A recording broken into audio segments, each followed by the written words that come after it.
August 1945, a humid wind drifted across the Pacific, carrying the smell of diesel, sea salt, and something else. Sweet, cold, and unfamiliar. Behind the wire fence of a U.S. prisoner of war camp on Guam, a group of Japanese soldiers watched in silence. Their uniforms were faded, torn at the knees. Their eyes followed a line of American servicemen gathered under a canvas shade. Laughing, relaxed, eating from small paper cups filled with a white frozen treat. Ice cream.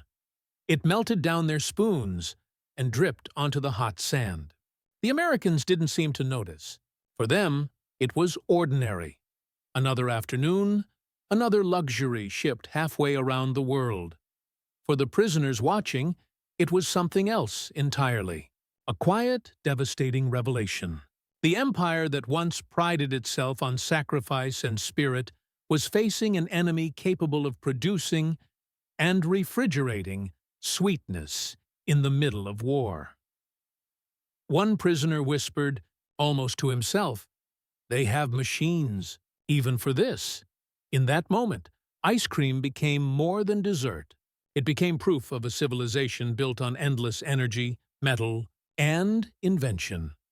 The industrial heart that would decide the war.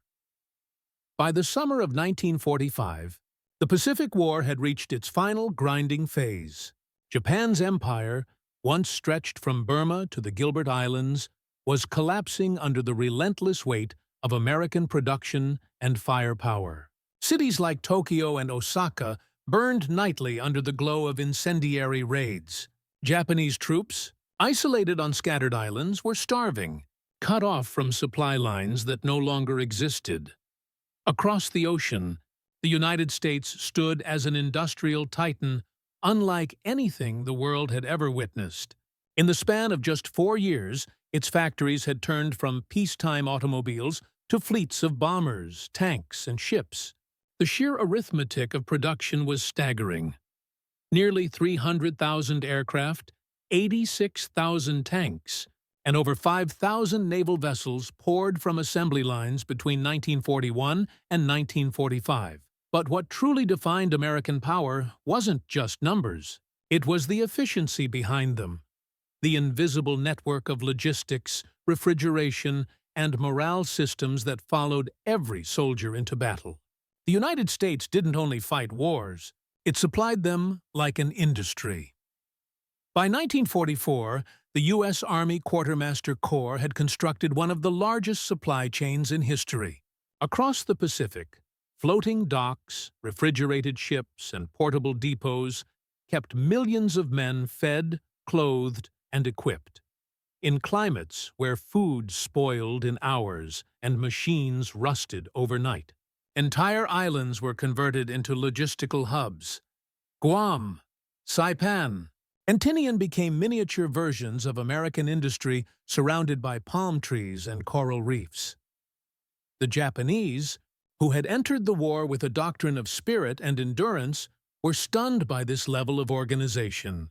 Their own supply lines depended on aging merchant ships and manual labor, crippled by Allied submarines. By 1945, Japan could no longer transport enough rice to feed its troops, while the Americans were delivering frozen beef, milk, chocolate, and even ice cream to soldiers thousands of miles from home. This wasn't accidental. The U.S. military understood morale as a logistical factor. A well-fed, psychologically stable soldier fought longer, thought clearer, and believed deeper. Ice cream, a comfort food associated with childhood and normal life, became a symbol of that philosophy. The Navy even commissioned floating ice cream barges equipped with refrigeration units capable of producing 10 gallons per minute.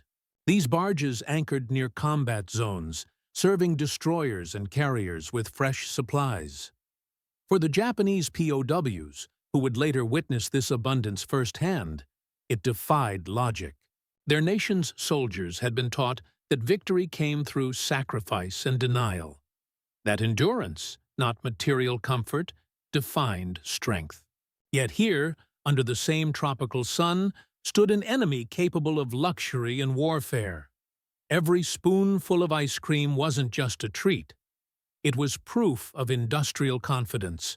It said, without words, that America could afford comfort even in combat. That realization would only deepen as the war ended, and Japanese soldiers, once prepared to die for the emperor, found themselves captured, fed, and watched over by an army that could make frozen desserts in the middle of the Pacific. It was there, in the quiet heat of surrender, that the meaning of industrial power began to take form. In the weeks following Japan's surrender, U.S. military camps across the Pacific filled with thousands of captured soldiers, weary, malnourished, and silent. Many had walked for days through jungle and coral fields before reaching the wire fences that marked their new world. For these men, captivity was not merely defeat. It was the collapse of everything they had been taught to believe about honor, loyalty, and endurance. Inside the American-run camps, however, they encountered something unexpected: order, cleanliness, routines built not on punishment, but on procedure. The barracks were plain but structured. Food was served on schedule, medical care was immediate, and guards followed strict codes of behavior. There were no beatings, no starvation rations, no mock executions, practices many Japanese had assumed were universal in war. Instead, they saw a system that ran like a factory. Meals arrived on time because supply trucks arrived on time. Clothing was issued, replaced, and laundered. Even the trash was collected and burned with precision. Everything seemed connected to something larger, an invisible machine that functioned even in the middle of nowhere.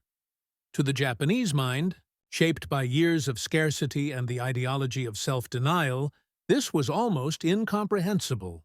Many prisoners whispered among themselves that America's power wasn't just in its weapons. It was in how it lived. In several camps, on Guam, Okinawa, and in the Philippines, Japanese officers recorded in their diaries the surreal normalcy of American life. They described seeing soldiers eating canned peaches, using electric lights, playing baseball, and listening to music over portable radios. But what struck them most was the casual abundance, the absence of worry. One former Japanese petty officer later wrote, "Their strength was not in their numbers, but in their ability to make everything work." The ice cream moment came against this backdrop of confusion and awe. When American troops off duty lined up at a mess tent one afternoon, they were served small paper cups filled with chilled white cream, the kind most of the world hadn't seen outside peacetime cities. The refrigeration units that produced it were powered by diesel generators, maintained by trained technicians, and supplied with milk shipped thousands of miles across the ocean. The Japanese prisoners, gathered near the perimeter fence, watched in disbelief. Some had not tasted sugar in years. For them, the idea that the enemy could make ice cream during war bordered on insanity. Yet it was real, happening right in front of them, under the same blazing Pacific sun that had dried their lips and cracked their rations. In that moment, the U.S. military's industrial philosophy revealed itself in the simplest form: control over every resource, from steel to sweetness. It wasn't arrogance, it was method. A system designed to keep men functioning, not merely surviving. To the prisoners, this was more than contrast. It was revelation. They began to understand that Japan's defeat was not the failure of courage, but of capacity. The American soldier didn't fight harder. He fought sustained, supported by an empire of machines, factories, and logistics that reached every corner of the globe. Soon, this quiet observation, a soldier with a spoon, a prisoner with empty hands, would become one of the most symbolic images of the Pacific's end. For the Japanese prisoners, the war had been more than combat. It was a test of the soul. From the first days of training, they were told that spirit, not steel, was the ultimate weapon. They marched barefoot through mud, carried rifles older than themselves, and memorized the words of Bushido, honor, duty, death before surrender. Now, in the quiet monotony of American captivity, that code began to unravel. The guards were young, some barely 20, but they carried themselves without fear. They laughed easily, addressed each other as equals, and even joked with officers. There was no shouting, no forced submission. The Japanese prisoners, used to rigid hierarchy and punishment, watched in confusion. The enemy seemed free even in discipline. The first emotional shock came not from cruelty, but from kindness. U.S. medics treated their wounds, shared cigarettes, and offered food without mockery. To men who had expected humiliation, this behavior felt almost alien. They could not comprehend how a nation so rich in comfort could still fight with such ferocity. One Japanese sergeant, formerly stationed in the Philippines, later recalled, "I realized we had never understood America. We fought their weapons, but not their people." The small comforts inside those camps, bread with butter, canned fruit, coffee, carried quiet lessons.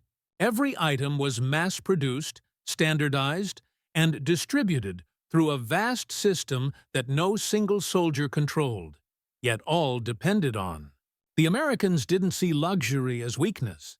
They saw it as efficiency. When the ice cream appeared, it broke more than heat. It broke the prisoners' sense of what power meant. The laughter of U.S. soldiers, the hum of a generator, the glint of metal spoons. These became symbols of a civilization built not on sacrifice, but on the mastery of resources. Many prisoners stood silently, torn between resentment and admiration. A few turned away, ashamed. Others whispered that such abundance was unfair, unnatural. Yet somewhere inside, they knew this was the real difference between their nations. For some, it sparked reflection rather than bitterness. They began to see how Japan's war had been fought on ideals that machinery could not sustain. They understood, perhaps for the first time, that in the modern world, bravery without industry was a path to ruin. The ice cream was not victory or defeat. It was realization, a quiet human moment where pride melted faster than the dessert itself, leaving only understanding behind. To the American military, the ice cream served in the Pacific was not an indulgence. It was logistics in motion. Behind every spoonful stood an empire of engineers, planners and factory workers, whose hands never touched the battlefield, but shaped every outcome upon it. The U.S. Army Quartermaster Corps had become one of the most advanced logistical organizations in human history. Its mission was simple: ensure that no American soldier went hungry, cold, or demoralized, anywhere, under any conditions. That mission reached a level of precision unseen before or since. Every ration, crate, and shipment was part of a system built for endurance. Milk powder from Wisconsin, sugar from Louisiana, refrigeration units built in Ohio, powered by diesel engines manufactured in Michigan. The parts traveled thousands of miles to converge on remote islands in the Pacific, where combat engineers assembled them under the roar of B-29 bombers and the hum of jungle. Insects, among the innovations born from this industrial vision, were floating ice cream barges, converted concrete vessels, equipped with freezers capable of producing hundreds of gallons of ice cream per day. The U.S. Navy deployed them to boost morale among sailors stationed in tropical waters. These barges symbolized a simple but profound truth. America's war effort had reached the point where comfort could be mass-produced alongside victory. Japan, in contrast, had entered the war believing spirit could compensate for material disadvantage. Its factories operated under constant bombing, its ships constantly hunted by submarines. Raw materials such as aluminum, rubber, and oil were dwindling by 1943. The home front tightened its belt. Civilians gave up luxuries. Soldiers went without supplies. The Japanese soldier became the embodiment of sacrifice, while his American counterpart became the embodiment of abundance. Yet it wasn't arrogance. The U.S. approach was technical, scientific, and relentlessly organized. Ice cream wasn't made for vanity. It was made because commanders knew morale was a measurable factor. Cold desserts in the tropics prevented dehydration, boosted calories, and reminded troops of home. In this sense, even sweetness was strategic. This convergence of industry and psychology defined America's superiority. Every aircraft, every tank, and every gallon of frozen cream came from the same core principle: mass coordination. It wasn't that the U.S. fought harder. It fought smarter, with a nation mobilized like one enormous factory. To the watching Japanese POWs, this understanding came slowly but unmistakably. The hum of generators, the steady rhythm of supply trucks, the fact that everything worked, all of it revealed a new kind of warfare. One fought as much by mechanics and planners as by soldiers. And soon, that realization would reach its emotional height in a single, unforgettable scene that captured both defeat and discovery. It was late afternoon when the moment arrived, the kind of heavy Pacific heat that turned the air into a slow, shimmering haze. Inside the American camp, the day's duties were ending. Trucks idled near the supply depot, and a few soldiers gathered under a canvas awning, their shirts unbuttoned, their laughter echoing across the yard. At the edge of the compound, behind the barbed wire, the Japanese prisoners stood quietly. Many had been laboring in the sun since morning, hauling crates, repairing fences, cleaning the campgrounds. They had long grown used to the rhythmic sound of machinery, the strange confidence with which the Americans moved through their routines. But today, something new caught their attention. A large metal container had been offloaded from a truck. Two soldiers rolled it toward the mess area, where the generator hummed steadily. Within minutes, the air filled with a faint metallic clatter, lids opening, spoons scraping, voices calling. And then they saw it.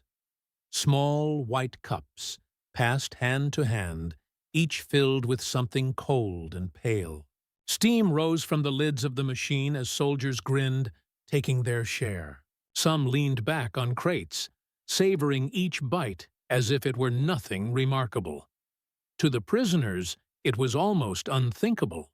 Ice, real ice, in a war zone. Not just preserved, but flavored, sweetened, made soft enough to melt in the mouth. They stared, speechless, as the Americans ate under the same sun that had burned them for months. A young corporal whispered, "They have everything."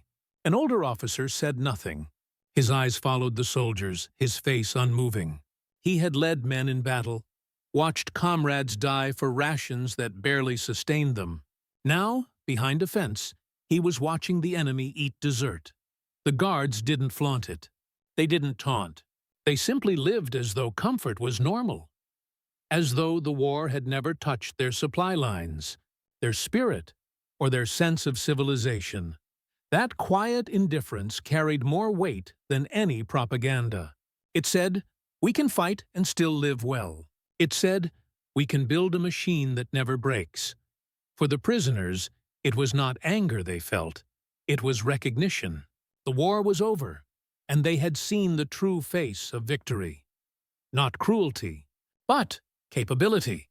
As the American soldiers finished their ice cream, one of the camp generators sputtered, then steadied again, its low hum echoing across the open field. The sound was mechanical, impersonal, but to the watching Japanese prisoners it was almost hypnotic. It symbolized everything they had come to understand about their enemy. A machine that could fail, yet never stop. A few of the younger prisoners murmured among themselves. They weren't talking about escape or defiance anymore. They were asking questions. How? How had America managed to create such power, such organization, such reach? One Japanese officer, formerly an engineer in the Imperial Navy, watched the diesel exhaust drift upward and whispered to another, "It isn't just weapons. Their factories are the real generals." The other man nodded. There was nothing to argue in that quiet. The truth of the war finally settled.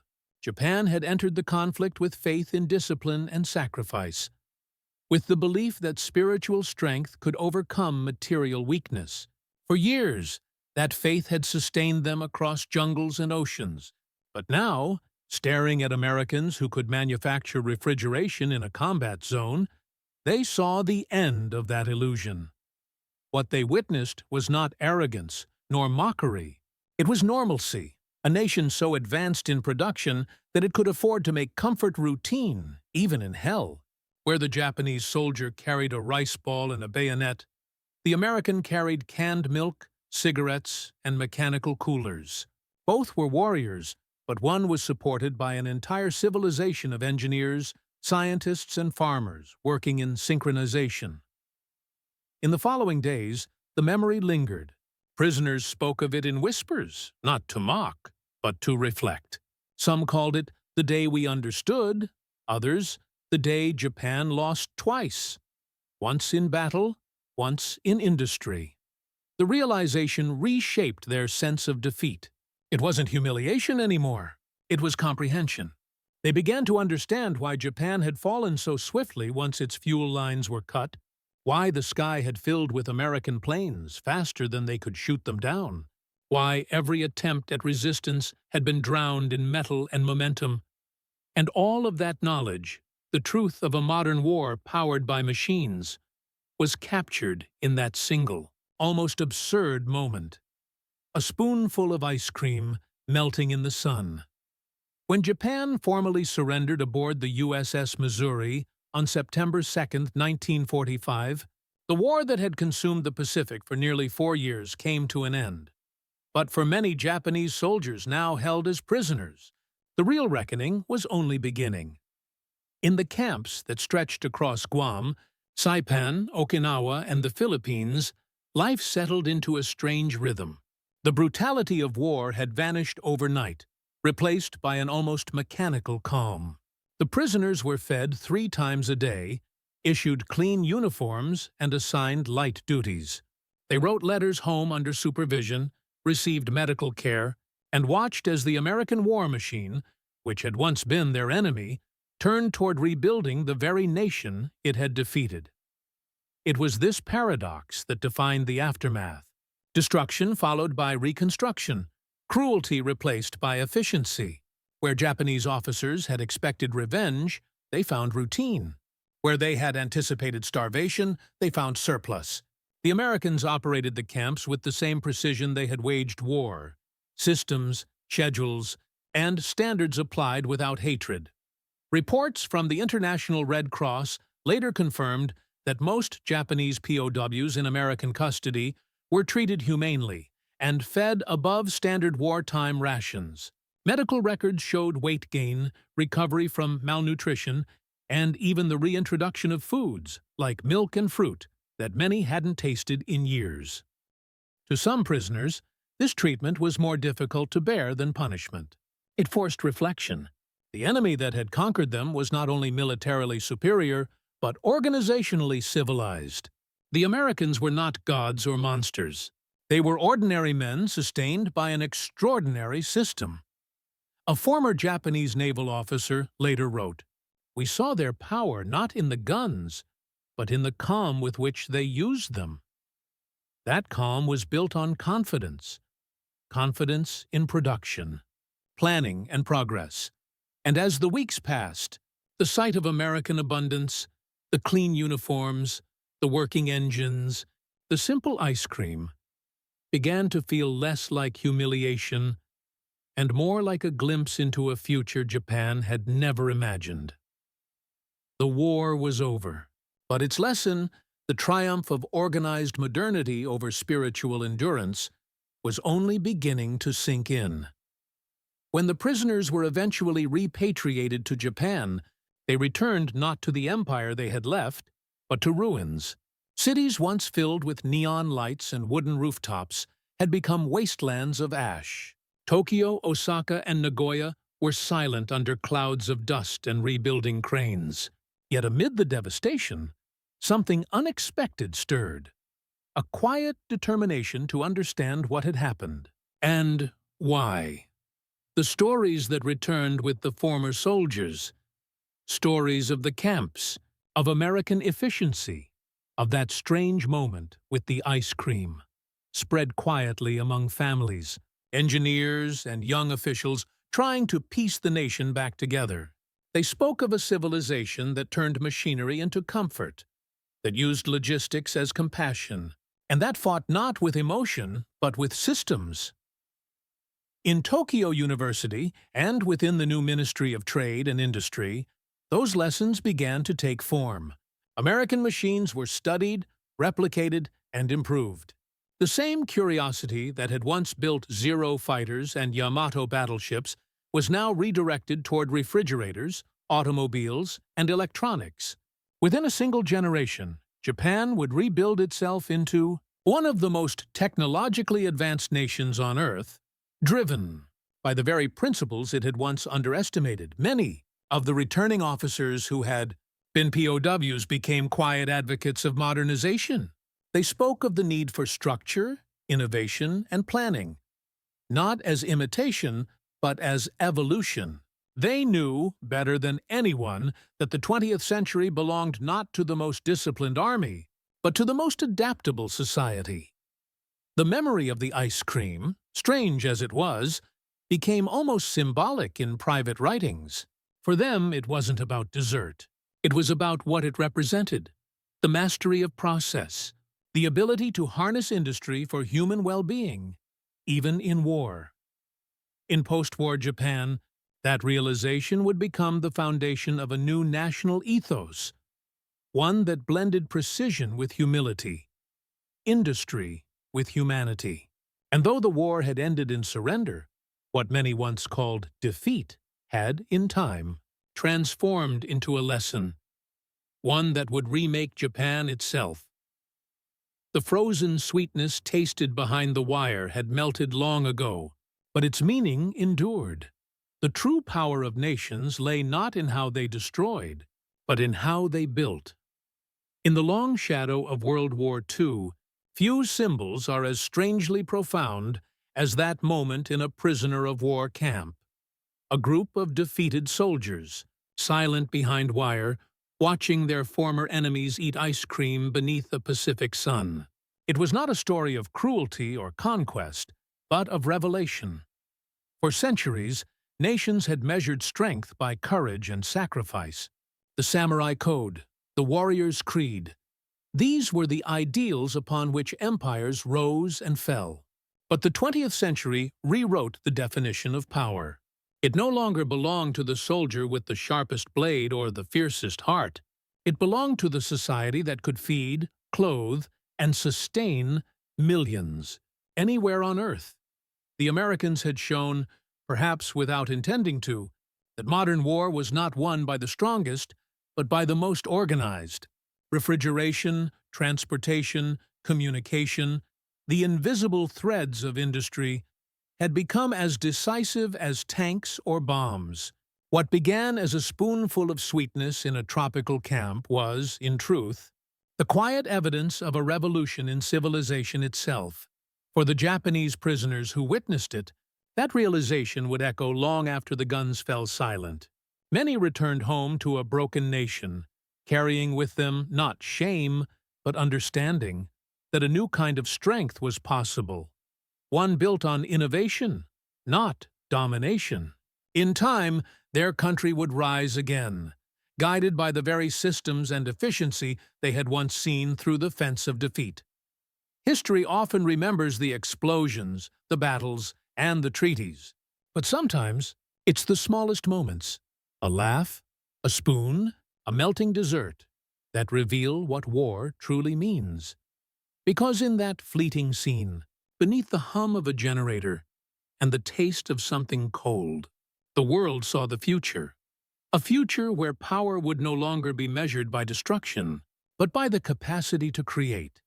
And that, in the end, was the real lesson of the ice cream, that humanity's greatest weapon is not the machine that kills, but the one that sustains life.